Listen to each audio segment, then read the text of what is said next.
नमस्कार, Usha express digital में आपका स्वागत है। मैं हूं प्रिया और अब वक्त है दिन भर की बड़ी खबरों का। तो चलिए शुरुआत करते हैं बड़ी खबर से। रीवा में ऊर्जा क्षेत्र में बड़ा निवेश, 28,000 करोड़ की परियोजना से मिलेगा रोजगार और विकास को रफ्तार।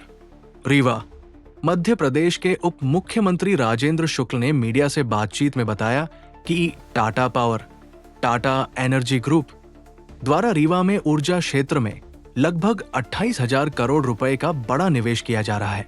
उन्होंने कहा कि ये महत्वाकांक्षी परियोजना न केवल जिले को क्लीन और ग्रीन एनर्जी उपलब्ध कराएगी, बल्कि लगभग 5,000 लोगों के लिए रोजगार के नए अवसर भी पैदा करेगी। परियोजना के पूर्ण होने पर 1,000 मेगावाट से अधिक बिजली उत्पादन होने का अनुमान है, जिससे क्षेत्र की ऊर्जा जरूरतों को मजबूती मिलेगी। उप मुख्यमंत्री ने संबंधित अधिकारियों को निर्देश दिए हैं कि चिन्हित भूमि का भूअर्जन जल्द से जल्द पूरा कर टाटा एनर्जी को उपलब्ध कराया जाए, ताकि परियोजना में तेजी लाई जा सके। उन्होंने कहा कि अधोसंरचना विकास का वास्तविक लाभ तभी मिलेगा जब निवेश को बढ़ावा दिया जाए और स्थानीय अर्थव्यवस्था को गति मिले। उन्होंने ये भी बताया कि मुख्यमंत्री की पहल पर आयोजित इंडस्ट्रियल कॉन्क्लेव के सकारात्मक परिणाम अब सामने आने लगे हैं और कई निवेशक रीवा में रुचि दिखा रहे हैं। प्रशासन की ओर से निवेशकों को हर संभव सहयोग दिया जा रहा है। वहीं मैहर जिले के अमझर क्षेत्र में औद्योगिक विकास को बढ़ावा देने के लिए 400 एकड़ भूमि चिन्हित की गई है, जहां लगभग 50 औद्योगिक इकाइयों की स्थापना प्रस्तावित है। इससे पूरे विंध्य क्षेत्र में औद्योगिक गतिविधियों को नई दिशा मिलने की उम्मीद है। एक बड़ा प्रोजेक्ट टाटा एनर्जी का लगने वाला है, न्यूक्लियर पावर प्लांट का। क्या संभावना है और कब, क्या इसकी कोई योजना है? इसमें अभी तो बहुत ही शुरुआती दौर है। इसमें टाटा पावर, जब से भारत सरकार ने प्राइवेट सेक्टर को न्यूक्लियर पावर प्लांट स्थापित करने की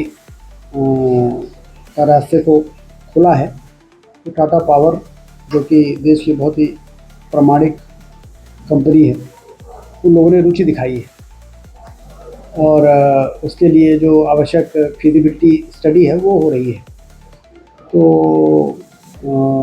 उसके लिए ज़मीन और पानी, तो ज़मीन की भी उपलब्धता है, पानी की भी उपलब्धता है। तो वो मिनिस्ट्री ऑफ एटॉमिक एनर्जी में वो अप्लाई करेंगे, फिर उसकी पूरी परीक्षण होगा,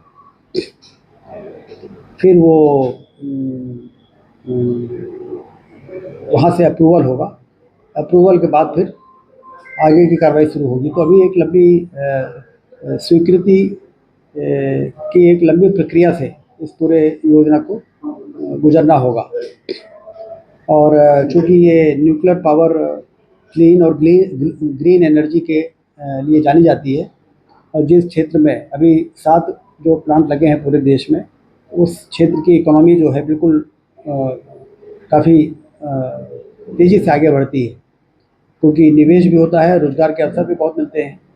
तो उस दृष्टि से रीवा, जो कि अब एयरपोर्ट भी बन गया है और शानदार सड़कें और रेलवे की लाइनों का विस्तार हो रहा है, तो शुरू से ही मैं कहता था कि यदि 4 लेन की सड़कों से रीवा जुड़ जाएगा, रेलवे लाइन यदि सिंगरौली तक जुड़ जाएगी, हवाई अड्डा यदि बन जाएगा, तो यहाँ पर निवेश आएगा। और वही आज हो रहा है।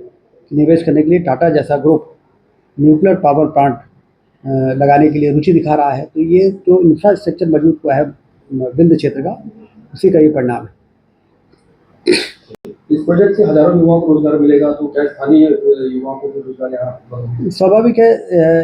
इसमें एक तो क्या है, ये हाईली टेक्निकल जो लोग हमारे विंध्य क्षेत्र के हैं, जो बाहर काम कर रहे हैं, वो अप्लाई करेंगे, उनको काम मिलेगा। जैसे रीवा में सुपर स्पेशलिटी हॉस्पिटल खुला, तो डीएम और एमसीएच के डॉक्टरों की ज़रूरत पड़ी। शुरू में कम, लेकिन अब बहुत तेज़ी से आ रहे हैं।